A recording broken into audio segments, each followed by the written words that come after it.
आता या विषयाबद्दल आपण थोडं जाणून घेऊ. आणि तुम्ही ज्या बॅचला जॉईन होणार आहात ती आपली 10वी बॅच आहे. Estimating and costing. एस्टिमेटिंग शब्द ऐकलेला आहे. कॉस्टिंग शब्द तसाचा तसा आपण कन्स्ट्रक्शन मध्ये वापरत नाही. कन्स्ट्रक्शन मध्ये बिलिंग हा शब्द येतो. So it is basically estimating आणि बिलिंग याच्याशी रिलेटेड हा बरेचसे टॉपिक्स त्यात एकत्र केलेले आहेत. सगळे कामाचे टॉपिक्स आहेत. माझा खरा चेहरा तुम्हाला कॅमेरावर दिसतोच आहे. आत्ता जो दिसतोय तो बाहेर गेल्यावर कसा मी दिसेन विथ मास्क, हो की नाही? आता प्रत्येकाचं असंच आहे. हा कोर्स जो मी तुम्हाला दाखवतोय, जो मी रिप्रेझेंट करतोय, तो तयार कसा झाला? तो बेसिकली जेव्हा मी फील्डवरती काम करत होतो, प्रोजेक्ट्स हँडल करत होतो, त्यावेळेला 23 वर्ष तो एक्सपिरियन्स आणि नंतर 20-21 वर्ष ट्रेनिंग, शेअरिंग. आता तुमच्या पर्स्पेक्टिव्हने जर बघितलं, आता निखिल अहिरे बघून राहिलेला आहे कार्यक्रम. तर निखिल अहिरेच्या पर्स्पेक्टिव्हने आपण बघू, त्याच्या दृष्टिकोनातून बघू की त्याच्या मनात काय प्रश्न असेल. की ठीक आहे, वेबिनारला तर आलो आम्ही, आम्हाला इन्व्हिटेशन मिळालं, आमच्या इकडे वेळ होता, आम्हालाही उत्सुकता होती, आम्ही आलो खरंय, पण यातून आमच्यासाठी काय आहे? शशिकांत वाडे यांच्या मनात हाच प्रश्न आहे. आणि संयोगाने दोन्ही नावं मी घेतले. त्यांनी दोघांनी सुंदरशी अशी दाढी जोपासलेली आहे. दाढी वाढणे, दाढी वाढवणे आणि दाढी जोपासणे या तिघांमध्ये फरक आहे. तो आपण नंतर बोलू. पहिला बेनिफिट तुम्हाला या कामातून असा होईल मित्रांनो, की तुम्ही नवीन काम असलं तर त्याचं एस्टिमेट तुम्ही करू शकता. जसा आपला मित्र योगेश जाधव. योगेशला जर कोणी 1200 स्क्वेअर फुटाचं एक ड्रॉइंग दिलं आणि त्याला विचारलं, यार योगेश हे बनवायचं आपल्याला, किती पैसे लागतील? तर त्याला सांगता आलं पाहिजे. काही आधी त्यांनी प्रश्न विचारायला पाहिजे, की या बिल्डिंगचं स्पेसिफिकेशन काय आहे? किती फास्ट बनवायची आहे? कारण दोन्हीमध्ये फरक पडेल. नॉर्मल पेसने एखादी बिल्डिंग बनविणे आणि वार फुटिंगवर तयार करणे यामध्ये कॉस्ट डिफरन्स होणार आहे, हे माहिती असायला पाहिजे. किंवा ती बिल्डिंग कुठे बांधायची आहे? नाशिकला बांधायची आहे, पुण्याला बांधायची आहे, कलकत्त्याला बांधायची की मालदीव्सला जाऊन बांधायची आहे? त्या प्रत्येकामध्ये कॉस्ट डिफरन्स आहे. तर तो कॉस्ट फॅक्टर आपल्याला माहिती असायला पाहिजे. मग ते कसं बांधणार आहोत आपण? आपण कॉन्ट्रॅक्टर एम्प्लॉय करून बांधणार आहोत, की आपण सब कॉन्ट्रॅक्टर नेमून त्यांना मटेरियल सप्लाय करणार आहोत, की आपण डिपार्टमेंटल लेबर ठेवून त्यांच्याकडनं करून घेणार आहोत? ती क्लॅरिटी आपल्या मनात पाहिजे, कारण प्रत्येक वेळेला खर्च अलग अलग होतील.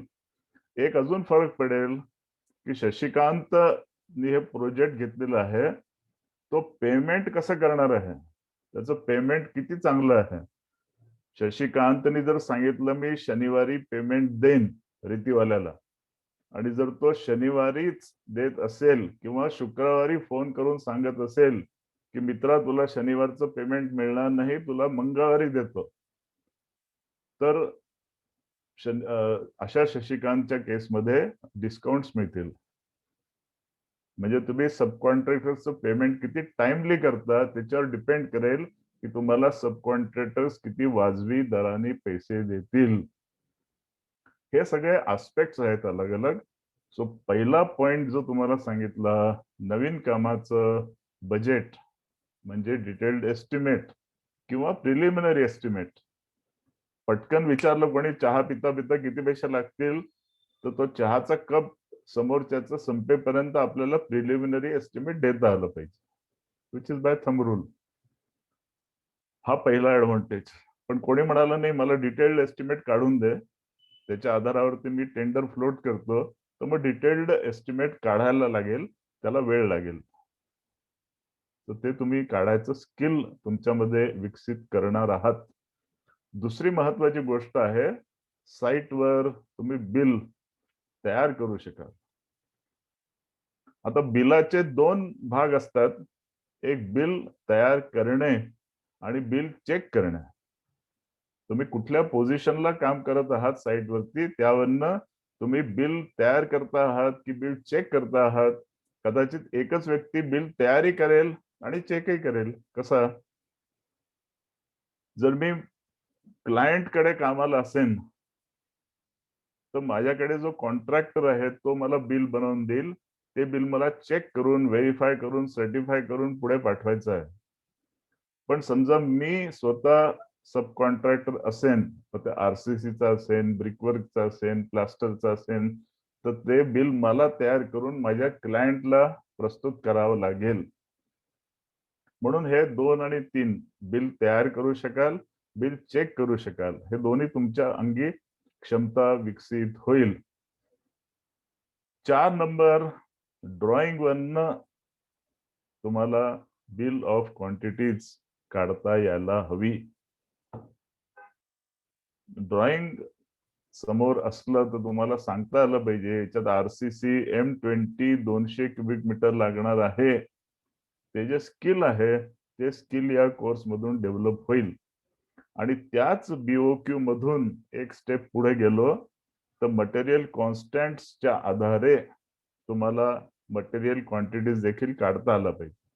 उदाहरणार्थ, तुम्हाला आता हे हळूहळू लक्षात होईल की M20 ग्रेडचं कॉन्क्रीट जर असेल, तर आपल्याला 1 क्युबिक मीटरला 7 बॅग्स सिमेंट लागतात, 0.45 क्युबिक मीटर सँड लागते, 0.57 क्युबिक मीटर 20 चं ऍग्रिगेट लागतं, 0.28 क्युबिक मीटर आपल्याला 12 किंवा 10 चं ऍग्रिगेट लागतं.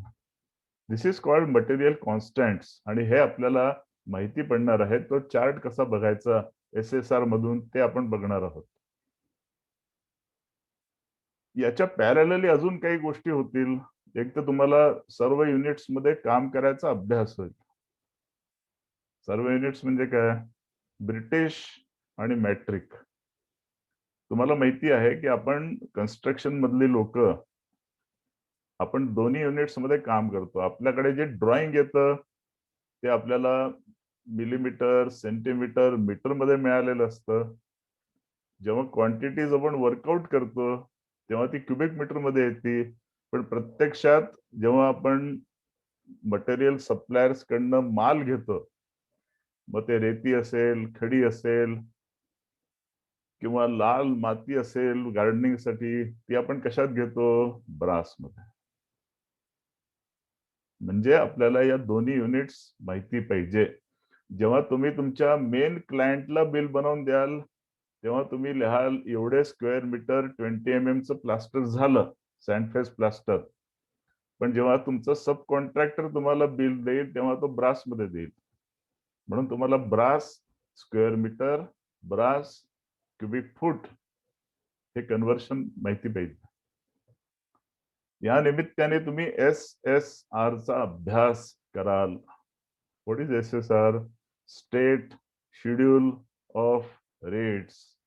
अगदी ताजं आता आलेलं आहे. ऑक्टोबर 2020 मध्ये महाराष्ट्र शासनाने तयार केलेलं आहे. शशिकांतला माहिती आहे. आणि याचा सगळ्याचा सारांश काय आहे? तुमचे बेसिक्स रिफ्रेश होतील. जे तुम्ही BE सिव्हिल करताना, डिप्लोमा करताना जे तुमचे बेसिक्स तेव्हा झाले होते सगळे, मग त्यानंतर हळूहळू त्याच्यावर वेळेचं धूळ चढत गेली. काही गोष्टी वापरात नसल्यामुळे आउट ऑफ प्रॅक्टिस होतात. त्या सगळ्या प्रॅक्टिसमध्ये येतील. अशा ready to use. Ready to use असायलाच पाहिजे ना. थोडंसं अजून डिटेलमध्ये सांगतो. आणि मीनवाईल तुमच्या मनात जे जे प्रश्न येत असतील, ते प्रश्न तुम्ही चॅट बॉक्समध्ये टाईप करत चला. माझं बोलणं ऐकता ऐकता. मग नंतर आपण त्याला एक एक करून हँडल करू. आता थोडं बघू आपण क्लासमध्ये. हे क्लासमधलेच तुम्हाला विषय सांगतो आहे की जसं हा एक प्लॉट आहे तुमच्या समोर. तुम्हाला मी सांगितलं की या प्लॉटचा एरिया सांगा. ब्रिटिशमध्ये सांगा, मेट्रिकमध्ये सांगा, म्हणजे स्क्वेअर फूट, गुंठे, acre, square metre, are, hectare, तर ते काढता आलं पाहिजे तुम्हाला 4 किंवा 5 मिनिटांमध्ये. हातात कॅल्क्युलेटर पाहिजे फक्त. किंवा तुम्ही साईटवरती आहात, तुमच्या समोर एक कॅन्टर आला 407, त्याची लांबी तुम्ही मोजली, ती आली 16 फूट 1 इंच, रुंदी होती 6 फूट 6 इंच, आणि त्यामध्ये डेप्थ तुम्ही 3-4 ठिकाणी चेक केली, त्याचं ऍव्हरेज आलं 3 फूट 10 इंच. तुम्हाला त्याचं व्हॉल्यूम त्याच ठिकाणी उभं राहून कॅल्क्युलेट करता आलं पाहिजे, कारण त्या ट्रकवाल्यांनी बरोबर एक चिठ्ठी आणलेली असेल, त्याच्यावर तुम्हाला सही करायची आहे. एवढं 4 ब्रास 4.04 ब्रास माती आलेली आहे, किंवा मुरम आलेला आहे, किंवा रेती आलेली आहे. तो हे कॅल्क्युलेशन्स. किंवा तुम्हाला असं मी एक ड्रॉइंग दाखवलं, हे स्केच काढलेलं आहे मी, पण समजा असं ड्रॉइंग असलं की अशी एक वॉटर टँक आहे, त्या वॉटर टँक मध्ये खाली असा ब्रिकबॅट कोबा केलेला आहे, तर तुम्ही मला जरा या ब्रिकबॅट कोब्याचं व्हॉल्यूम काढून सांगा. तर तुम्हाला कॅल्क्युलेट करता आलं पाहिजे की a side, long side, short side multiply करून, एरिया कॅल्क्युलेट करून, त्याला ऍव्हरेज डेप्थने मल्टिप्लाय करणं. या उदाहरणांवरनं तुम्हाला हळूहळू हे लक्षात येत असेल मित्रांनो, की हा मॅथमॅटिकल ऍप्टिट्यूड असलेला कोर्स आहे. यात एस्टिमेटिंग कॉस्टिंग म्हटलं की त्यामध्ये मॅथमॅटिक्सचं ऍप्टिट्यूड पाहिजे. पण नुसतं मॅथमॅटिक्स नाही, तुम्हाला स्टेअरकेस क्वांटिटीज काढताना अशी स्टेअरकेस तुमच्या मनामध्ये उभी राहिली पाहिजे. जर मी म्हटलं तुम्हाला एक आरसीसीची स्ट्रेट फ्लाइट ची स्टेअरकेस आहे, त्याचा रायझर 1,200चा आहे, त्याचा ट्रेड 230चा आहे, त्यामध्ये 18 टप्पे आहेत, त्याची विड्थ 1500 आहे, तर तुम्हाला कॅल्क्युलेट करता आली पाहिजे. एक 4 ते 5 मिनिटांमध्ये त्या टोटल कॉन्क्रीट किती जायला हवं हे तुम्हाला सांगता आलं पाहिजे. हे सगळे आपण छोटे छोटे एक्झाम्पल्स बघितले. पण असं समजा तुम्हाला एक आर्किटेक्चरल प्लॅन दिला आणि थोडासा वेळ दिला तुम्हाला, की बघा ही बिल्डिंग आहे, एक 1500 स्क्वेअर फुटाची बिल्डिंग आहे, असं असं स्पेसिफिकेशन आहे, तर जरा याचं बिल ऑफ क्वांटिटीज तयार करा. हे तुम्हाला करता यायला पाहिजे. म्हणजे थोडक्यात तुम्हाला याचं ऍब्स्ट्रॅक्ट म्हणजे काय, त्यात आयटम्स कुठल्या कुठल्या एक्झिक्यूट कराव्या लागतील त्याची यादी तुम्हाला बनवता आली पाहिजे. पण ती यादी बनवताना तुम्हाला व्यवस्थित बनवायची आहे, की ज्याच्या आधारे आवश्यकता पडली तर तुम्ही टेंडर्स फ्लोट करू शकले पाहिजे. हे स्किल डेव्हलप करणं हा उद्देश आहे. मग असे चित्रविचित्र शेप्स हे लागतात आपल्याला. तर तुमच्या समोर एक ट्रॅपेझॉइड आहे. ट्रॅपेझॉइडचा फॉर्म्युला म्हणून आपल्याला माहिती पाहिजे. आता रिषभच्या मनात प्रश्न येतो की हा शेप कुठे दिसेल? तर साईटच्या लोकांना माहिती आहे, ट्रॅपेझॉइडल फुटिंग जर असेल तर त्याचा शेप असा असेल. एखाद्या डंपर मध्ये खडी भरून आणलेली असेल तर त्या डंपरचं व्हॉल्यूमही याच फॉर्म्युल्याने निघेल. किंवा रेल्वे लाईनच्या किनाऱ्यावरती जेव्हा ऍग्रिगेट रचून ठेवतात ऍग्रिगेट सप्लायच्या आयटम मध्ये, तेव्हा तो हाच शेप असतो. किंवा एखाद्या बिल्डिंगच्या टॉपला एखादा डोम असेल, that shape may be again trapezoid. So will have to use this formula. So असे जे थोडे आउट ऑफ वे फॉर्म्युले आहेत. नॉर्मल फॉर्म्युला तुम्हाला माहिती आहे, व्हॉल्यूम असेल तर length, breadth, depth, everybody knows. किंवा असं जर सेक्शन तुमच्या समोर ठेवलं की बघा हे असं एक मंदिर आहे, याच्याबद्दल जर आपल्याला एस्टिमेटिंग करायचं आहे, तर हे सेक्शन बघून तुम्हाला लक्षात यायला पाहिजे की अच्छा, त्यावर चारी बाजूला स्टोनचं क्लॅडिंग केलेलं आहे, त्यावरती जी स्लॅब आहे ती 8 इंची टाकलेली आहे, त्याच्या खाली 6 इंचाचं डोम आहे. हे जे डिस्क्रिप्शन आहे हे तुम्हाला प्रॅक्टिसने येईल. त्या प्रॅक्टिसची सुरुवात तुम्ही इथून करू शकाल. किंवा असं जर आरसीसी ड्रॉइंग असेल, देन तुम्हाला लक्षात आलं पाहिजे की अच्छा हे बॉक्स फुटिंग आहे, त्याच्या खाली पीसीसी लेवलिंग कोर्स आहे, त्याच्या खाली रबर सोलिंग आहे, रॅफ्ट ची थिकनेस डी दिलेली आहे, पण ती इथे ड्रॉइंगवर मेन्शन नाहीये. मग ती कुठे मिळेल? ती मग आपल्याला फुटिंगच्या शेड्यूल मध्ये मिळेल बघायला. Okay, fine. लक्षात आलं? तो ड्रॉइंग वरनं क्वांटिटीज त्यांचे आपसातले कॅल्क्युलेशन्स, आपसातले कन्व्हर्शन्स, हा एक प्रमुख भाग झाला. याच्या पॅरलली काय घडेल की तुम्हाला रेट्स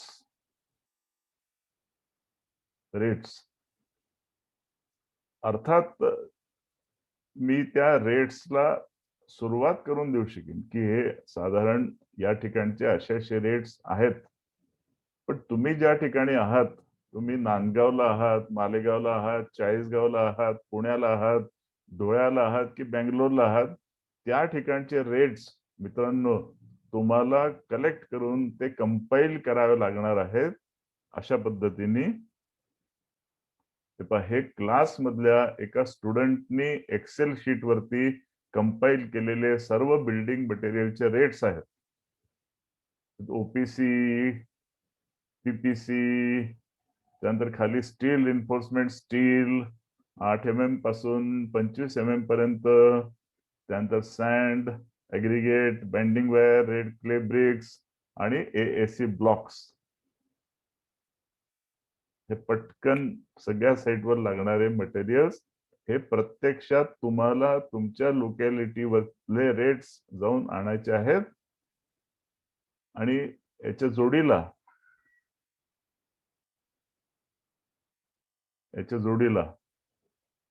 हे जे स्टँडर्ड आहे मित्रांनो, याचं नाव आहे IS 1200. ते म्हणाले कसं स्टँडर्ड आहे? हे आपलं इंडियन स्टँडर्ड आहे मेजरमेंट्स साठी. मेजरमेंट्स कसे घ्यावे, प्लास्टरिंगचे मेजरमेंट, ब्रिकवर्कचे मेजरमेंट, कॉन्क्रीटचे मेजरमेंट, स्टीलचे मेजरमेंट कसे घेणार? नुसते मेजरमेंट्स नाही, डिडक्शन देखील. आता जर कोणी तुम्हाला प्रश्न हा तुमच्या समोर आला की ही पूर्ण बेसमेंटची रॅफ्ट कॉन्क्रीट किंवा आरसीसी कास्ट केलेली आहे, त्यामध्ये रिन्फोर्समेंट आहेच. मग त्या रिन्फोर्समेंटचं व्हॉल्यूम बिल बनवताना त्या कॉन्क्रीट मधून वजा केलं जाईल की नाही जाणार? याचं उत्तर तुम्हाला माहिती पाहिजे. त्याचं उत्तर तुम्हाला मिळेल IS 1200 पार्ट 2 कॉन्क्रीट. त्यामध्ये ते सांगतील की कॉन्क्रीट मधल्या रिन्फोर्समेंटचं व्हॉल्यूम डिडक्ट करायचं नाही. पण हे तुम्हाला का कामाला येईल? तुम्हाला तर माहिती असेल, पण एखादा क्लायंट या तर तुमची परीक्षा पाहण्याकरता किंवा त्याला माहिती नसेल म्हणून तो म्हणेल नहीं नहीं इसमें इतना स्टील आपने डाला है, उसका वॉल्यूम डिडक्शन क्यों नहीं किया बिल में से? असा जर एखादा आडमुठा प्रश्न तुमच्या समोर जर आला तर तुम्हाला पटकन IS 1200 पार्ट 2 च पेज नंबर 14 ची झेरॉक्स किंवा स्कॅन करून बिलाबरोबर लावून दिलं की झालं. हे आपल्याला माहिती पाहिजे. विकासच्या समोर जर हा प्रश्न आला तर नुसतं शाब्दिक आर्ग्युमेंट करून होणार नाही. विकासने मी काय करायला पाहिजे, लगेच ती झेरॉक्स त्यात लावून टाकायची. बघा, रेफर टू दिस स्टँडर्ड. आणि स्टँडर्ड सगळ्यांना मान्य आहे. सिव्हिल कन्स्ट्रक्शन मध्ये that is taken as a Bible. आपली भगवद्गीता आहे, ती आपल्याकडे पाहिजे. त्याचे 21 पार्ट्स आहेत, 1-2 नाही, 21 पार्ट्स आहेत. त्याचा अभ्यास आपल्याला करायचा आहे. आता जसं दुसरा एक साधा प्रश्न की असं खालती कोटा स्टोन फ्लोरिंग केलेलं आहे आणि त्यामध्ये टॉयलेटमध्ये एक ओरिसा पॅटर्न WC लावलेला आहे. आता हे ओरिसा पॅटर्न यातून मी डिडक्शन करू की नको करू? So again the answer will be given to you in IS 1200. अशा खूप साऱ्या इंटरेस्टिंग केसेस आहेत मित्रांनो. हा झाला एक भाग किंवा दुसरा भाग. मग याच्या जोडीला SSR चा अभ्यास मी सांगितलं करायचा आपल्याला. State schedule of rates. तो कशा करता? हे बघा असं दिसतं ते 2021 जे शेड्यूल आहे गव्हर्नमेंट ऑफ महाराष्ट्राचं. कारण आपण महाराष्ट्रात आहोत तर आपल्याला हे आधी माहिती पाहिजे. पण जर बिहारमध्ये आपल्याला बिहारच्या एखाद्या बिल्डिंगचा आपल्याला एस्टिमेट बनवायचा आहे तर आपल्याला बिहारचं SSR आपल्याजवळ पाहिजे. त्याचा प्रमुख एक फायदा की त्यामध्ये असं मटेरियल कॉन्स्टंटचं हे टेबल हे चॅप्टर नंबर 14 मध्ये आपल्याला मिळेल. ऑलमोस्ट उत्तरार्धामध्ये तो चॅप्टर आहे. त्यामध्ये आपल्याला हे बघा आता इथे PCC 1510 148 136 मग त्यानंतर M20 M25 सगळ्या ज्या ग्रेड्स नॉर्मली आपल्याला लागतात साईटवरती त्या सगळ्या ग्रेड्स, त्याच्या पुढे त्याच्या units, cement, sand, coarse aggregate, 40 mm 20 mm 12 mm किती किती लागणार आहेत हा स्टँडर्ड चार्ट दिलेला आहे. हा वापरता आला पाहिजे. किंवा त्या SSR चा वापर करून एस्टिमेट बनवल्यानंतर आपल्याला हे माहिती पाहिजे की आपल्याला त्यामध्ये की रेट्स इन्क्रीज करावे लागणार आहेत का. तर मग स्टँडर्ड आपल्याला स्पष्ट सांगतं की जर कॉर्पोरेशन एरियामध्ये ती बिल्डिंग असेल, जसं नाशिकला असेल, पुण्याला असेल, नगरला असेल, तर मग जे रेट्स तुम्हाला तिथे दिलेले दिसतील त्या रेट्स वरती तुम्हाला 5% अजून वाढवायचे आहेत मेट्रोपॉलिटन सिटीज मध्ये. हे जे टिपिकल रूल्स आहेत हे माहिती पाहिजे. किंवा SSR चा अभ्यास करून काय होईल, तुम्हाला अशा आयटम्सचा अभ्यास होईल. ही आयटम जी दिलेली आहे तीच आयटम तुम्हाला ऍब्स्ट्रॅक्ट मध्ये घेऊन जायची एस्टिमेट बनवताना. असा SSR चा उपयोग होणार आहे. मग माझ्या बोलण्यामध्ये जर तुम्हाला फक्त बिल्डिंगच आढळल्या असतील तर मित्रांनो असं नाहीये. या कोर्सद्वारे तुम्हाला बिल्डिंग्स तर येईलच एस्टिमेट, पण तुम्हाला रोडचं एस्टिमेट, ब्रिजचं एस्टिमेट किंवा कोणी म्हणालं रिपेअर अँड मेंटेनन्स त्याचे आयटम्स आहेत SSR मध्ये. तुम्हाला एकदा आयटम कशा पिकअप करायच्या हे जाणीव झाली, मेजरमेंट्स कसे घ्यायचे ही जाणीव झाली, कुठे डिडक्शन्स ऍक्सेप्टेबल आहे किंवा नाही हे जर माहिती पडलं मग ते एस्टिमेट कुठलं का असे ना तुम्ही बनवू शकता. तर माझा थोडासा जो पार्ट होता मित्रांनो बोलण्याचा तो झाला. आता तुमच्या मनातले प्रश्न तुम्ही विचारायला मोकळे आहात. आता आपल्याकडे 30 मिनिटं आहेत. त्या 30 मिनिटात तुमचे प्रश्न आणि त्याला शक्य असेल तसे मी उत्तर देणार. तर तुम्हाला धन्यवाद देतो. तुम्ही एवढ्या शांत चित्ताने ऐकून घेतलं सगळं म्हणून. थँक्यू.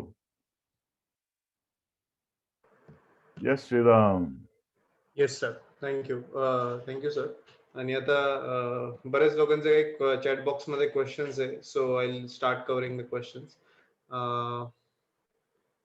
Just 1 minute. सो ज्या सगळ्या ऑडियन्सला मी विनंती करेल की ज्यांना क्वेश्चन्स आहेत प्लीज तुम्ही चॅट बॉक्स वरती तुमचे क्वेश्चन्स शेअर करा.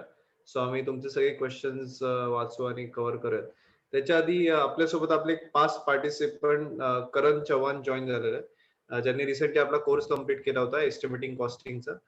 सो मी करणला रिक्वेस्ट करतो की त्यांनी आपला फीडबॅक शेअर करावा, आपण काय करतात आणि या कोर्सचा कसा फायदा आला ते आपल्या ऑडियन्सला शेअर करावं.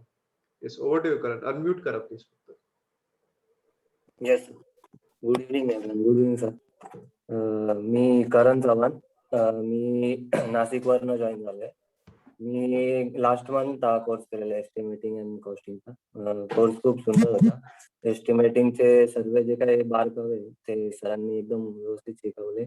म्हणजे ड्रॉइंग कसा बघायचा, त्याच्यातलं वर्क किती आहे कॅल्क्युलेशन करून मटेरियल किती काढायचं आपल्याला, त्याचं मटेरियलला लागणारं कॉस्ट किती आहे, आणि जे एक्सपेन्सेस वाढणार आहे ते कुठे काय कसे वाढणार आहे ते सर्व व्यवस्थित सांगितलंय. परत फुटिंग झालं किंवा ब्रिकवर्क, फ्लोरिंग, त्याच्यातले रिडक्शन कसे करायचे ते व्यवस्थित शिकायला भेटलं.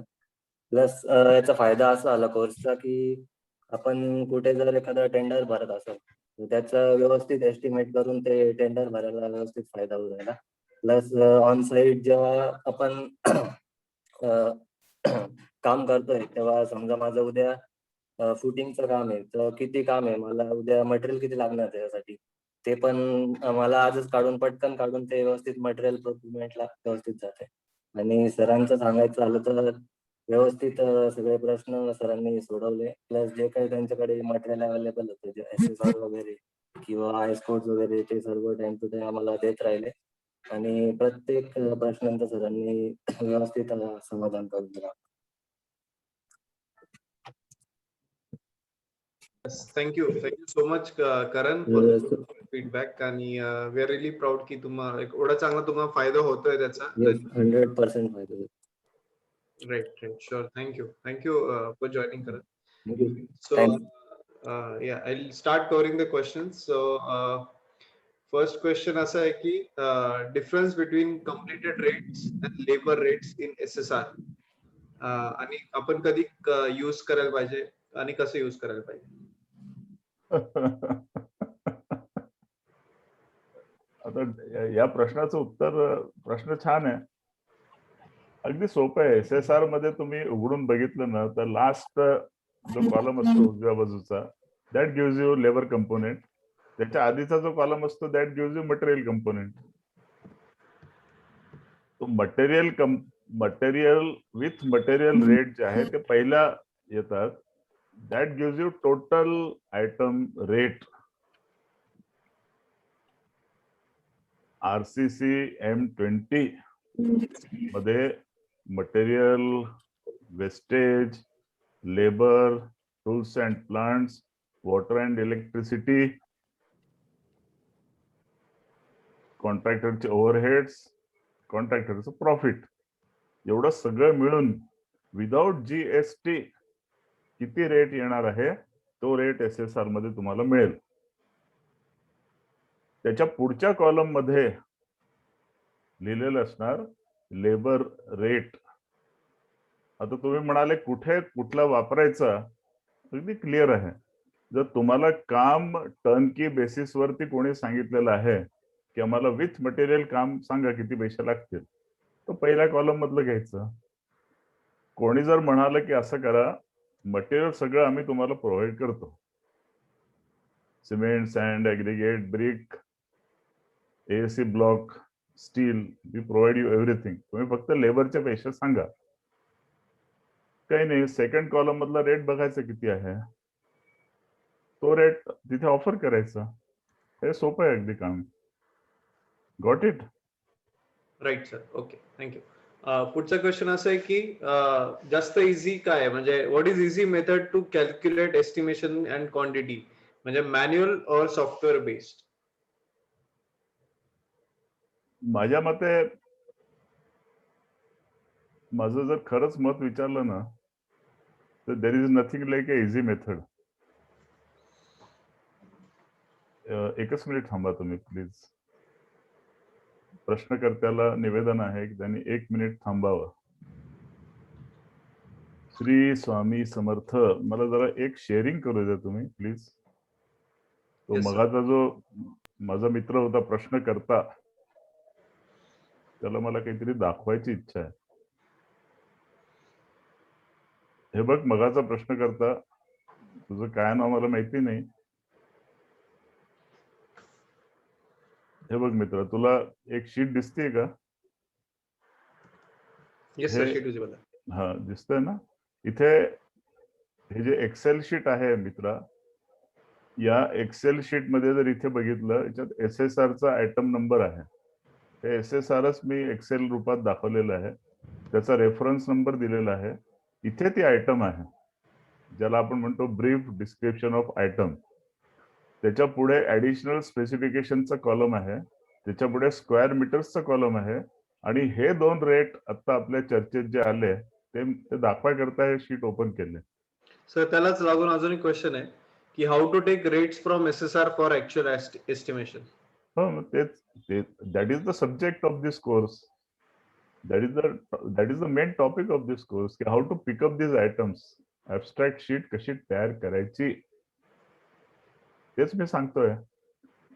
तेच मी इथे उत्तरे देऊ शकेन. आता आधीच्या प्रश्नाचं बघू आपण. हा जो H कॉलम जर तुम्ही बघितला, H कॉलम काय सांगतोय आपल्याला बघा नीट. Proposed completed rate for 2021 excluding GST. हा रेट कम्प्लीट रेट आहे. म्हणजे त्यात सगळं आलं. मी सांगितल्याप्रमाणे मटेरियल, त्याचं वेस्टेज, लेबर, त्यानंतर tools and plants, water and electricity, कॉन्ट्रॅक्टरचे overheads and profits without GST हा आला H कॉलम मध्ये. आणि आय कॉलम मध्ये बघा, proposed labour rate for 2021 excluding GST. आता इथे जर तुम्ही बघितलं, ही ट्रीटमेंट आहे, अँटी टर्माइट ट्रीटमेंट.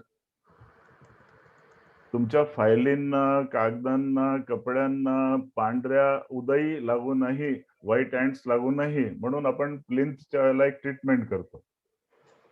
आता इथे जर तुम्ही बघितलं, कम्प्लीट आयटमचा रेट आहे 142 रुपये, दिसतोय तुम्हाला हा. आणि लेबर रेट आहे 22 रुपये. लक्षात आलं? आता याचा उपयोग कसा करायचा, दॅट यू डिसाइड. समजा प्रश्नकर्त्याला आपला मित्र शशिकांतने सांगितलं की आमच्याकडे फक्त तुम्ही लेबर बेसिसवर करा, मटेरियलची लिस्ट द्या, आम्ही आणून देतो तुम्हाला. सो काही हरकत नाही, he will give this rate. So I think I answered your first question. पुढचे जरा मी विसरलो, can you again tell me? So how to take rates from SSR for actual estimation. हे समोर SSR आहे, आपल्या समोर SSR आहे. आता SSR मध्ये बघायचं, सगळ्यात पहिले आयटम काय घेणार आहे आपण, तर रिमूव्हिंग ग्रास, जंगल क्लिअरन्स ज्याला म्हणतात. मग त्यानंतर बॅकफिलिंग साठी मुरम कुठून आणायचा, बाहेरून आणायचं असलं तर हे आयटम घ्यायचे. अशा जवळजवळ 6000 आयटम्स त्यामध्ये आहेत. म्हणजे असा विचार करा तुम्ही की तुम्ही एका लग्न समारंभाला गेलेले आहात आणि तिथे 200 पदार्थ बफे टेबलावरती ठेवलेले आहेत. तुम्हाला तुमच्या हातात प्लेट आहे, त्या प्लेटमध्ये एका वेळेला किती मावतील तेवढे आयटम तुम्हाला पिकअप करायचे आहे. तुमच्या समोर बफे टेबल मी उघडून ठेवणार आणि गरजेप्रमाणे तुम्ही त्यातले पदार्थ घेत जायचे प्लेटवरती. यासाठी मी एक तुम्हाला सगळ्यांना सजेस्ट करेन, ज्यांच्याकडे डेस्कटॉप आहे, लॅपटॉप आहे, त्यांनी एक्सेल वरती काम करायला सुरुवात करा. ते तुम्हाला तिन्हीकडे नेहमी फायद्याचं ठरेल. एस्टिमेशन असो किंवा टेंडरिंग असो किंवा रेट्स कंपायलेशन असो, Excel will always help you. त्याचे दोन कारण आहेत. एक, रिपिटेटिव्ह कॅल्क्युलेशन्स तिथे पटकन होतात, रिपिटेटिव्ह कॅल्क्युलेशन्स. दुसरं, अपडेशन पटकन होतं. तुम्ही एखादं एस्टिमेट बनवलं आणि त्यात समजा तुम्ही सिमेंटचा बेसिक रेट ठेवलेला असेल 235 रुपये, पण तुम्हाला ते एस्टिमेट अपडेट करून हवंय with a cement rate of 245, let us say. फक्त एका की दाबल्याबरोबर पूर्ण शीट अपडेट होणार आहे. So that is the advantage of Excel. So how to pick up the item from the SSR requires a careful study of SSR. त्यासाठी course चालू झाल्या मी तुमच्या ईमेल आयडीला SSR पाठवून देणार आणि then we will discuss various items. So that way. पण तुमची parallelly तुमच्या घरी, कारण माझ्या क्लास व्यतिरिक्त तुमच्याकडे रोज 23 तास मी देणार आहे. You have to work on that. आणि मी बघितलेलं आहे, whoever works parallelly with the class, he gets ahead. Shriram, या प्रश्नाचं दुसरा अंग काय होतं रे? त्याला अजून लागून क्वेश्चन आहे की SSR मधूनच ठरतात ना रेट, मटेरियल और लेबर कॉन्ट्रॅक्टचे, म्हणजे याच्यातच ठरतं ना रेट. आणि अजून एक असा क्वेश्चन आहे की एस्टिमेशन आपण एक्सेल शीटवर शिकवणार आहात का? आय थिंक तुम्ही दिलं, बट या स्टील आय लास्ट. त्या प्रश्नाचं उत्तर आहे हो. त्या प्रश्नाचं उत्तर मी असं देईन मित्रा, की बरेचसे लोक अँड्रॉइड वरती शिकतात, पण अँड्रॉइड वरती जे लोक शिकतात त्यांना कधी कधी एक्सेल मध्ये दिसायला त्रास होऊ शकतो. म्हणून मी सुरुवातीचे काही एक्झाम्पल जे आहेत ते पॉवर पॉइंट प्रेझेंटेशन मध्ये घेतो. वेन यू बिकम कम्फर्टेबल की हे साधारण कॅल्क्युलेशन कसे होत आहेत, then I open my Excel sheet with your consensus and then we work in Excel. लक्षात आलं? सो इफ एव्हरीबडी अग्रीज की सर आम्ही सगळे तयार आहोत एक्सेल वरती काम करायला, फॅन्टास्टिक, स्पीड जास्ती वाढेल. So that is the second part of the question. अजून काय प्रश्न होता?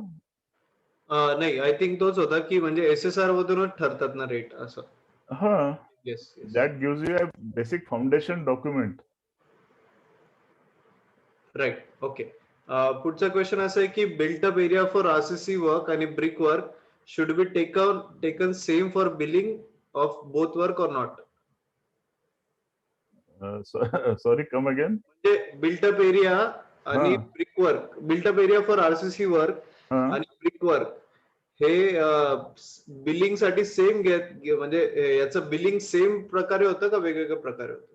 नाही, नॉर्मली सेम येईल. फक्त आता एखादं स्टिल्ट जर असेल आणि तिथे ब्रिकवर्क नसेल, तर तेवढा स्क्वेअर फूट तुम्हाला सोडायला पाहिजे. राईट. ओके. ओके. आणि पुढचा क्वेश्चन असं आहे की म्हणजे आय थिंक याच्यामध्ये काही कॉमर्सचे स्टुडंट आहे, काही इंजिनियर्स आहे. सो सिव्हिल इंजिनियर किंवा डिप्लोमाच्या स्टुडंट्सनी हा केला पाहिजे का? ऑफकोर्स म्हणजे दॅट इज ट्रू की दॅट इज रिक्वायर्ड. आणि कॉमर्स ग्रॅज्युएटला पण हा होईल का फायदेशीर? हा, एकच श्रीराम, एकच मिनिट. ते मागच्या प्रश्नाचं जरा गिव मी एक ऑपॉर्च्युनिटी टू एक्सप्लेन. मगाशी आपण काय बोललो की आरसीसीचं बिल्टअप एरिया आणि ब्रिकवर्कचा बिल्टअप एरिया सेम असेल का? So it will be more or less same. फक्त आता तुम्हाला फोटो दिसतोय का सगळ्यांना? हा फोटो दिसतोय Shriram? Yes sir, yes sir. मग आता अशी बिल्डिंग तुम्ही बऱ्याच बघितलेल्या आहे. दिस इज कॉल्ड स्टिल्ट. आता या स्टिल्ट मध्ये ब्रिकवर्क कुठेही नाहीये, म्हणूनच त्याला स्टिल्ट म्हणतात. स्टिल्ट म्हणजे काय? Ground floor without any wall is called stilt. मग आता विचार करा तुम्ही, इथे आरसीसी वर्क झालेला आहे. सो आरसीसी साठी बिल्टअप एरिया घेताना मी इथलं फ्लोर एरिया, इथला फ्लोर एरिया, असे 5 मजल्यांचे फ्लोर एरियाची टोटल घेईन 20,000 स्क्वेअर फूट. पण ब्रिकवर्क साठी घेताना या फ्लोअरला ब्रिकवर्कच नाहीये. Then I will take out this brickwork, this area from the brickwork. आलं लक्षात? सो त्यामध्ये थोडा व्हेरिएशन करावंच लागेल आपल्याला, डिपेंडिंग ऑन साईट रिक्वायरमेंट्स. किंवा बऱ्याच ठिकाणी काय करतात की 6वा मजला जो असतो किंवा 7वा मजला, रेफ्युजी एरिया, त्या रेफ्युज एरियामध्ये बऱ्याच वेळेला असं होतं की तिथे ब्रिकवर्क वगैरे काहीच करत नाही, नुसता तो मजला तसाच ठेवतात. तिथे आरसीसीचं काम झालेलं आहे आणि लेट अस अश्युम की पॅरापेट लेवल पर्यंत तिथे आरसीसीची पर्दी टाकलेली आहे, तर तो मजला आपल्याला वगळावा लागेल ब्रिकवर्क मधून. सो असं basic you start with RCC built up area आणि तिथून तुम्ही ब्रिकवर्क साठी डिराईव्ह करू शकता. हे डेरिव्हेशन आहे एकातून दुसरा. सॉरी, आता आपण त्यात नंतरच्या प्रश्नावरती येऊ की एक बीकॉम वाला आहे आणि एक सिव्हिल इंजिनियर. सिव्हिल इंजिनियर साठी तर उपयोगाचा आहेच, ऑफकोर्स. नीडलेस टू से. तो त्याबद्दल काही बोलायचं काम नाही. This is basically intended for civil engineers. मग ते बीई सिव्हिल असो, डिप्लोमा असो, किंवा जे लोक कन्स्ट्रक्शन मध्ये ऑलरेडी काम करत आहेत पण ज्यांचं फॉर्मल ट्रेनिंग झालेलं नाहीये, अशा लोकांनाही कामास येईल. असे पण कित्येक लोक आहेत जे 20-20 वर्षापासून कन्स्ट्रक्शन मध्ये काम करत आहेत. त्यांना विचारलं तर ते प्रश्नांची उत्तर पटपट देतील, पण त्यांना बिल जर दिलं चेक करायला किंवा एस्टिमेट काढायला तर ते इकडे तिकडे बघतील, कारण त्यासाठी लागणारं फॉर्मल ट्रेनिंग त्यांचं झालेलं नाहीये. त्यांनी पण हा कोर्स करावा. आता बीकॉम वाल्यांना समजेल का? तर त्यासाठी आधी 2-3 प्रश्न आपल्याला विचारणं आवश्यक आहे की बीकॉम वाला जी व्यक्ती आहे तिला आरसीसी माहितीये का? आरसीसी कॉलम म्हणजे काय माहितीये का? आरसीसी वॉटर टँक कशी दिसते माहितीये का? ब्रिकवर्क माहितीये का? प्लास्टर माहितीये का? हे जर आयटम माहिती असतील मग एस्टिमेशन शिकणं जमेल. पण आरसीसी म्हणजे काय इथून मी शिकवू नाही शकणार या कोर्समध्ये. त्यासाठी आरसीसीचा कोर्स निराळा आहे. I Right. Cannot teach you the fundamentals of civil engineering through this course. नाही. तुम्ही म्हणाल अगदी आरसीसी म्हणजे काय, कॉन्क्रीट म्हणजे काय, रिन्फोर्समेंट का टाकतात हे शिकवा एस्टिमेशनच्या कोर्समध्ये, तर त्याला वेळेचं मर्यादा येईल मित्र. म्हणून जो बीकॉम वाला मित्र आहे त्याने स्वतःला फक्त 2-3 प्रश्न विचारावे की आपल्याला माहितीये का बिल्डिंग मध्ये काय काय असतात, what are the normal terms. एक साधारण साईटवर जर जात असेल माणूस बीकॉम वाला, then I am confident he will understand. Okay Shriram. Yes sir, sure. आणि आता काही कोर्स बद्दल क्वेश्चन्स आहे, सो आय क्विकली कव्हर की हा कोर्सचा सिलेबस आणि त्याच्या स्टार्ट डेट वगैरे. सो अशोका ट्रेनिंग इन्स्टिट्यूट आणि उद्योगवर्धिनीचा हा जो कोर्स आहे estimation and costing in building construction, हा स्टार्ट होतोय 5 May, that is Wednesday next week. आणि याचं टायमिंग आहे रोज संध्याकाळी 7 ते 8:30 आणि याचं ड्युरेशन आहे 15 डेज. सो तुम्हाला इथे चॅट बॉक्स मध्ये ऑलरेडी आम्ही लिंक शेअर केलेली आहे, जिकडे तुम्हाला हा कोर्सचा डिटेल्स सिलेबस बघायला मिळेल आणि याच्या की हायलाइट्स वगैरे पण बघायला मिळेल. सो ऑफकोर्स तुम्हाला एक जसं सरांनी आता वेबिनार मध्ये पण एक्झाम्पल दाखवले की तुम्हाला प्रत्येक याचं सरांकडे व्हिडिओज आहे, पिक्चर्स आहे की ज्याचं तुम्हाला इन डेप्थ तुम्हाला प्रत्येक एलिमेंट्सचं नॉलेज मिळेल. MS एक्सेल वरती तुम्हाला याच्यामध्ये गायडन्स मिळेल. आणि तुम्हाला आजचं ज्यांनी वेबिनार मिस केला किंवा लेट जॉईन झाले किंवा पुन्हा बघायचं आहे, सो इकडे वॉच लेटेस्ट वेबिनार इकडे तुम्ही क्लिक केलं तर उद्या तुम्हाला इकडे वेबिनारची रेकॉर्डिंग पण बघायला मिळेल. सो इथे आम्ही लास्ट वेबिनारची आता आमची अपलोडेड आहे, सो तुम्हाला इकडे रेकॉर्डिंग अपलोडेड दिसेल. सो हा सिलेबस आहे.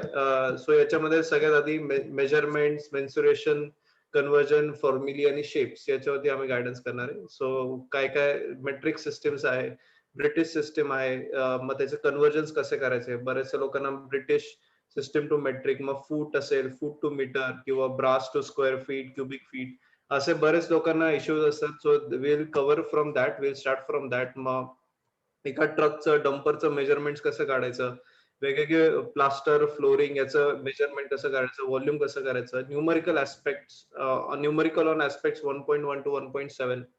मग लर्निंग हाऊ टू कॅल्क्युलेट, मग वेगवेगळ्या एरियाज असेल किंवा व्हॉल्यूम्स असेल, मग त्यांचं व्हॉल्यूम आणि एरिया कसं काढायचं, rectangle, triangle, cubic, pyramid, trapezoidal, वेगवेगळे shapes. And then measurements of different elements of a building. So मग excavation, PCC, RCC, brickwork, plastering, flooring, या सगळ्या याचं तुम्हाला मेजरमेंट्स तुम्हाला कसं काढायचं ते आम्ही कव्हर करणार आहे. आणि डिडक्शन ऑफ फॉर ओपनिंग हा बराच कॉमन क्वेश्चन असतो की डिडक्शनचं कसं आपण हे करायचं, ते कसं अकाउंट करायचं. सो डिडक्शन्स वरती कव्हर करणारे, रीडिंग कसं करायचं आर्किटेक्चर प्लॅनचा, मग मेजरमेंट शीट, ऍबस्ट्रॅक्ट शीट्स, आणि मग इंट्रोडक्शन टू SSR. जसं ऑलरेडी आपण याच्यात कव्हर केलंय की SSR मध्ये तुम्हाला आम्ही SSR एक फाईल शेअर करणार, त्याच्यामध्ये वेगवेगळे रीड कसं करायचं, वेगवेगळे रेट्स कसे असतात, मग MS एक्सेल वरती कसं करायचं कॅल्क्युलेशन, आणि इंट्रोडक्शन टू वेगवेगळे इक्विपमेंट जे आहे, मग dumpy level staff, height measurement tape असेल, रिड्यूस लेवल असेल. सो हे सगळ्या इक्विपमेंटचं हे कसं करायचं, म्हणजे अंडरस्टँड कसं करायचं ते आम्ही कव्हर करणार आहे. सो ऑफकोर्स ह्याच्यामध्ये कुलकर्णी सर तुम्हाला गाईड करणार आहे 15 डेज. आणि हा असा 15 डेज स्पेसिफिक नाही आहे, इट ऑलवेज 15 दिवसांपेक्षा जास्तच होतं बॅच, कारण जसे जसे डाऊट्स असेल, जशी बॅच इंटरॅक्टिव्ह असेल, सो दॅट डिपेंड्स. सो आमचे बरेचसे सक्सेस स्टोरीज आहे इकडे. सो आमचे ऑफकोर्स आम्ही हा खूप वर्षांपासून करतो, तो आमचे बरेचसे बिल्डर, कॉन्ट्रॅक्टर्स आज किंवा वेगवेगळे स्टुडंट वेगवेगळ्या कंपनीत प्लेस झालेले आहेत. सो तिडके सर आहे की ज्यांनी इन्फ्रास्ट्रक्चर सेक्टरमध्ये आज त्यांचे 10 करोडपेक्षा जास्त काम आहे. आणि अनिल हायर सर आहे नाशिकचे, की ज्यांचं ऑफकोर्स 100 करोड प्लस त्यांचे प्रोजेक्ट्स आहे. सो असे तुम्ही आमचे बरेचसे यांचे सक्सेस स्टोरीज बघू शकता. त्यांचे व्हिडिओज इकडे आहे, आम्ही त्यांचे डॉक्युमेंटरी केले, इंटरव्ह्यूज घेतलेले. आणि नरेंद्र जाधव सर आहे की ते पण आज बरेचसे 20+ प्रोजेक्ट आहे आणि गव्हर्नमेंटचे कॉन्ट्रॅक्टर आहे. सो अशा सगळ्यांना या कोर्सचा फायदा आलेला आहे. आणि मग एक इम्पॉर्टंट की हे सगळे सेशन आपले लाईव्ह ऑनलाईन असतात. सो लाईव्ह ऑनलाईन असल्यामुळे तुमचे इंटरॅक्शन होतात. तुम्ही डिरेक्टली क्वेश्चन्स विचारू शकतात आणि बॅच साईज आमची लिमिटेड असते. सो प्रत्येक बॅच मध्ये आम्ही फक्त 30 पार्टिसिपंट्स अलाउड करतो, 30 ला क्लोज करतो आणि so that there is maximum interaction. आमचा प्रत्येक बॅच मध्ये एक होस्ट असतो. सो एखाद दिवशी काही प्रॉब्लेम आले, इश्यू झाले, sir host is always there to resolve. आणि प्रत्येक सेशनचं तुम्हाला रेकॉर्डिंग मिळतं. सो एखाद दिवशी लाईव्ह यायला नाही जमलं, so you can always watch the recording. तुम्हाला कोर्स झाल्यावरती एक सर्टिफिकेट मिळतो आणि ऑफकोर्स कोर्स नंतर पण सपोर्ट असतो आमचा. आणि प्रत्येक बॅचचा एक व्हॉट्सअप ग्रुप असतो. So you are connected with all batch. So 2700 याची फीज आहे. ऑनलाईन तुम्ही पेमेंट करू शकता. इकडे तुम्ही तुमचे डिटेल्स भरून ऑनलाईन पेमेंट करते. आणि ऑफकोर्स फीडबॅक्स तुम्ही बघू शकता प्रिव्हियस बॅचेसचे. सो बरेचसे पार्टिसिपंट 10 बॅचेस झालेले आहे. सो बरेचसे पार्टिसिपंटचे फीडबॅक्स आमच्याकडे आहे. So you can watch that. आणि युट्यूब चॅनल उद्योगवर्धिनीचं सबस्क्राईब करा. इथे आमचे बरेचसे 60,000 प्लस ऑन्टरप्रेनर्स आहे की ज्यांनी आपला हा उद्योगवर्धिनीचे आमचे कोर्स करून, उद्योगवर्धिनी अशोकाचे कोर्स करून त्यांनी आज वेगवेगळ्या फील्डमध्ये ते काम करत आहेत. So you can watch the success story. आणि उद्योगवर्धिनीच्या वेबसाईटवरती इकडे तुम्हाला रजिस्टर करता येईल. इकडे सो कन्स्ट्रक्शन आणि रिअल इस्टेट सेक्टर इकडे तुम्ही जर का गेले तर इकडे तुम्हाला आमच्या या सेक्टर मधले सगळे कोर्सेसची इन्फॉर्मेशन मिळेल. आणि इकडे एस्टिमेशन, कॉस्टिंग, बिल्डिंग कन्स्ट्रक्शन इकडे तुम्ही क्लिक केलं तर इकडे you will get to know you will get to register for this programme.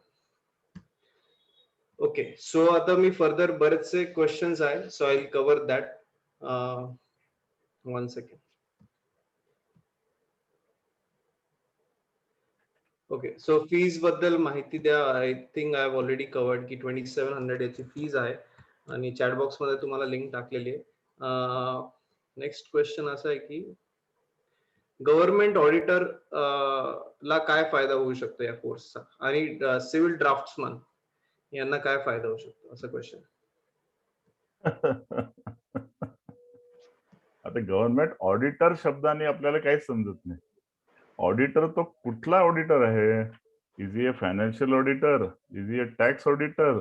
Is he a quality management system auditor? He is a safety auditor? 4 auditor तर मी सांगितले तुम्हाला. किंवा health auditor आहे या दिवसांमधला. हा, येस, शशिकांत अनम्यूट करून विचारा तुम्ही. सो शशिकांतला बघून दिसतंय की तो ऑडिटर आहेच. हा, त्यांचाच क्वेश्चन आहे. येस शशिकांत सर, नमस्ते. हॅलो. हा, बोला बोला. हा सर, मी गव्हर्नमेंट ऑडिटर आहे. माझ्याकडे ना सर्वच डिपार्टमेंटचं ऑडिट असतं ना, त्यात आपलं बांधकाम विभाग पण असतो. तर आपलं हे बिल्डिंग वर्क्स असतात, रोड्स असतात, त्याचे आम्हाला ऑडिट करावं लागतं. त्यासाठी मला या कोर्सचा उपयोग होईल बुवा, असं त्यासाठी मी विचारत होतो. होणारच. हो, कारण आम्हाला जिल्हा परिषद, पंचायत समिती, नगरपालिकेचं पण ऑडिट असतं आमच्याकडे. मग चांगलं आहे ना. मग तुम्हाला ऑडिट करताना तुमच्या हातामध्ये ते बजेट किंवा एस्टिमेट देत असणार. टेक्निकल सँक्शन झाल्यानंतर किंवा व्हायच्या आधी आणि तुमच्या अप्रुव्हल नंतर मग ते पुढे जाणार, पुढे ते प्रोसेस होणार. हो की सर, नाही? मला बेसिक पासून कोर्स करायचा होता, तर कुठला कोर्स करू मी? आता एस्टिमेटिंग, कॉस्टिंगचं तर बेसिक पासून हाच आहे. पण तुम्हाला कन्स्ट्रक्शनचं नॉलेज जर हवं असेल तर मग दुसरा कोर्स आहे, आरसीसीचा आहे. पण तुम्ही ऑलरेडी ऑडिटिंग करत असाल then maybe this course will help you. Okay okay, thank you sir.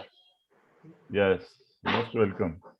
Okay, आणि सो त्याच्याच गव्हर्नमेंटच्या रिलेटेडच क्वेश्चन आहे की गव्हर्नमेंट कॉन्ट्रॅक्टर बनू शकतो का या कोर्सने? हो, उत्तर होकारार्थी आहे. उत्तर होकारार्थी आहे मित्रा. पण फक्त हा कोर्सच नाही, त्यात अजूनही काही क्वालिटीज लागतील गव्हर्नमेंट कॉन्ट्रॅक्टर व्हायला. एक दुसरा अजून कोर्स आहे, टेंडरिंग अँड रेट अनालिसिस. जर गव्हर्नमेंट कॉन्ट्रॅक्टर होण्यासाठी तुम्हाला टेंडरिंगच्या थ्रूच जर जायचं असेल अर्थातच, तर मग तो कोर्स तुम्ही केलेला चांगला. पण तुम्हाला त्या टेंडरिंग साठी जे बेसिक नॉलेज पाहिजे, कारण एस्टिमेशनच्या नॉलेजमुळे तुम्हाला SSR, रेट्सचं कंपोजिशन हे नॉलेज मिळतं. त्यामुळे इथून मग टेंडरिंगचा कोर्स करायचा आणि त्यानंतर मग पुढे गव्हर्नमेंटमध्ये शिरायचं.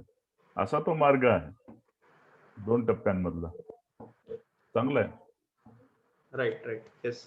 आणि काही लोकांचे क्वेश्चन्स आहे की बिझनेस चालू करायचा आहे बट नॉलेज कमी, so of course this course will definitely help you. तुम्हाला ऑन साईटचं नॉलेज नसेल सो तुम्हाला या कोर्स थ्रू एक्झॅक्टली ऑन साईटचं नॉलेज मिळेल. आणि बरेचसे लोकांनी ऑलरेडी, इव्हन करण जे आपल्यासोबत जॉईन झाले होते त्यांनी पण याच कोर्सचा फायदा करून त्यांच्या साईट्स चालू आहे. So definitely this course will help you. आणि अजून क्वेश्चन्स मध्ये जस्ट क्विकली कव्हर. हा, आणि लाईव्ह ऑनलाईन कोर्स आहे आपला 7:30 to 8:30 याचा टायमिंग आहे. पुन्हा क्वेश्चन होता. आणि batch will be conducted in Marathi, but जर का डिमांड असेल हिंदी किंवा इंग्लिश मध्ये, so you can always we can always switch to Hindi और इंग्लिश. बट ज्यांना if everyone is comfortable Marathi, then आपण मराठीला प्रेफरन्स देऊया. आणि सिलेबस त्यात एक क्लॅरिटी अशी देऊ आपण की ज्या बेसिक स्लाइड्स आहेत, इथे जे लिहितो मी स्लाइड्स, त्या सगळ्या इंग्लिशमध्ये आहेत, त्या मराठीत नाही आहेत. फक्त मी बोलताना मराठीत बोलतो, आणि जेव्हा माझा अजून चांगला मूड असेल तेव्हा मी एखादा जोक हिंदीमध्ये मारतो. आणि कोणी जर हिंदी त्याला जास्त आवडत असेल तर मग त्याचा प्रश्न असेल त्याचं उत्तर मी हिंदीत देणारच. असं होतच. प्रत्येक बॅच मध्ये 2-3 जण तरी अगदी टोटल हिंदी असतात, मग मी हिंदीमध्ये जातो. आणि असं कोणी आढळलं नाही की ते म्हणाले की नाही अगदी पूर्ण तुपातल्या इंग्लिशमध्येच पूर्ण कोर्स कंडक्ट करा. पण अशी जर तुम्ही रिक्वेस्ट केली तर मी पण जरा माझा इंग्लिश साफसूफ करून घेईन त्या दिवसांमध्ये. खूप छान आहे. असं जर करा, पण तुम्ही सगळे मिळून सांगा. फक्त रिषभने एकट्याने सांगितलं की पूर्ण इंग्लिशमध्ये व्हायला पाहिजे, तर मग मला ती जरा मान्य करता येणार नाही. हो की नाही? Right sir. आणि पुढचा क्वेश्चन असा आहे की आपल्याला काही होमवर्क मिळेल का किंवा काही टास्क असेल का yes. Practice? Assignments will be there. Assignment साठी युजली मी कुठलं ड्रॉइंग आहे ते ड्रॉइंग देतो. त्यानंतर एक्सेल शीट वरती आपण जॉईंटली जे काम केलेलं असतं क्लासमध्ये ती शीट पाठवतो. समजा 4 आयटम पर्यंत आपण क्लासमध्ये केलं, मग पुढचं तुम्हाला सांगेन की 6 ते 10 पर्यंत आयटम तुम्ही ड्रॉइंगच्या आधारे वर्कआउट करा आणि ते मला सबमिट करा. असं पार्टिसिपेंट्स करतात उत्साहाने. राईट. करतात. राईट. आणि पुढचा क्वेश्चन असा आहे की how to calculate rates of precast concrete blocks. त्यासाठी SSR हातात घ्यायचं, SSRच्या प्रीकास्ट सेक्शन मध्ये जायचं आणि जी आयटम आपल्याला आवडते ती सिलेक्ट करायची, तिथून उचलून आपल्या बास्केटमध्ये टाकायची. झालं. It's very simple. Rate analysis is not covered in this course. मी Right. बोल्ड, इटालिक्स, हायलाइट मध्ये सांगतो, रेट अनालिसिसचा course tendering and rate analysis म्हणून स्वतंत्र आहे मित्रा. Sure. इथे मी SSR मधून रेट कसे पिकअप करायचे ते मी तुम्हाला दाखवेन. पण त्या रेटच्या गर्भामध्ये शिरायचं असेल तर tendering and rate analysis. Right. आणि काही क्वेश्चन असे आहे की civil draftsman, I don't know हा रिलेटेड आहे का या टॉपिक साठी, पण सिव्हिल ड्राफ्ट्समनला काही जॉब ऑपॉर्च्युनिटीज कसे असतात असा क्वेश्चन आहे. हे बघा, जे माझ्या माहितीप्रमाणे सांगतो, सिव्हिल ड्राफ्ट्समॅन हे एक पोस्ट आहे, डेझिग्नेशन आहे, गव्हर्नमेंट सेक्टर मधली किंवा प्रायव्हेट सेक्टर मधली देखील. पण बहुतेक ठिकाणी असं आढळून येतं की civil draftsman is responsible to prepare the estimates for the quantity survey किंवा फॉर चेकिंग द बिल्स. मग असं जर तुम्ही जर सिव्हिल ड्राफ्ट्समॅन असाल कुठे काम करत आणि असं तुमच्या जॉब डिस्क्रिप्शन मध्ये जर असेल तर या कोर्सद्वारे तुम्हाला नक्की फायदा होईल. राईट. शुअर. आणि एक सेकंड. पुढचा क्वेश्चन पण थोडा अजून एक असा आहे की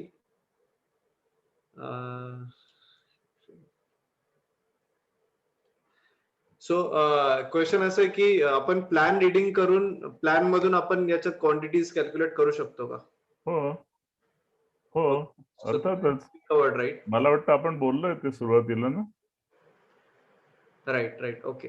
आणि ऑफकोर्स तुझ्या ज्यांचा क्वेश्चन आहे, so this will be covered. Plan reading करून तुम्ही याच्यामध्ये क्वांटिटीज वगैरे कॅल्क्युलेशन सगळे करू शकतात. हे पहा, एकच मिनिट. ते पहा असं म्हणायचंय ना की हा जसा आता बिल्डिंगचा प्लॅन आहे,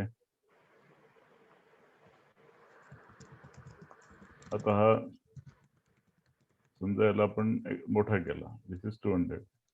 so is it possible to estimate? Yes, certainly.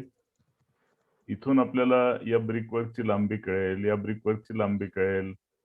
एकदा लेंथ आणि विड्थ इथे दिलेली असली, we can find out all quantities from here. Flooring करू शकता, प्लास्टरिंग करू शकता, डोअर विंडोजचं शेड्यूल बघितलं ते. सो प्लान किती मोठा आहे असं नाही, it is a matter of time only. आणि एस्टिमेशन मध्ये एक महत्वाचं प्रिन्सिपल आहे की आयडेंटिकल युनिट्स असतात. आता जर तुम्ही बघितलं A306 आणि A305, दोघांचे डायमेन्शन एक्झॅक्टली आयडेंटिकल आहे. बघा तुम्ही 16 फूट 7 इंच, 31 फूट 2 इंच, दोघांची सेम डायमेन्शन्स आहे. मग एकाचं जर तुम्ही सगळ्या ऍटम आयडेंटिफाय करून एस्टिमेट तयार केलं, मल्टिप्लाइड बाय 2 केलं, किंवा अशी जर 3 असतील मल्टिप्लाइड बाय 3 केलं, you get the total estimate. त्यामुळे असे घाबरून जाऊ नका. 25 मजली जरी बिल्डिंग असेल आणि सगळे जर फ्लोअर आयडेंटिकल असतील, तुम्ही फक्त एका मजल्याचं करायचं. So it is not that difficult.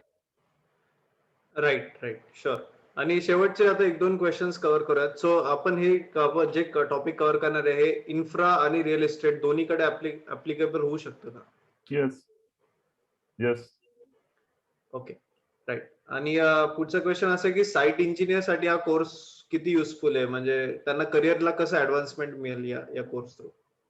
असं आहे की साईट इंजिनियर ही जी पदवी आहे, हे सुरुवातीला असती जेव्हा तो टेक्निकल लेवलला असतो. पण जसं जसं तुम्ही कॅरियरमध्ये वरती जाता, तुमच्याकडे मॅनेजमेंट रिलेटेड रिस्पॉन्सिबिलिटी यायला लागतील.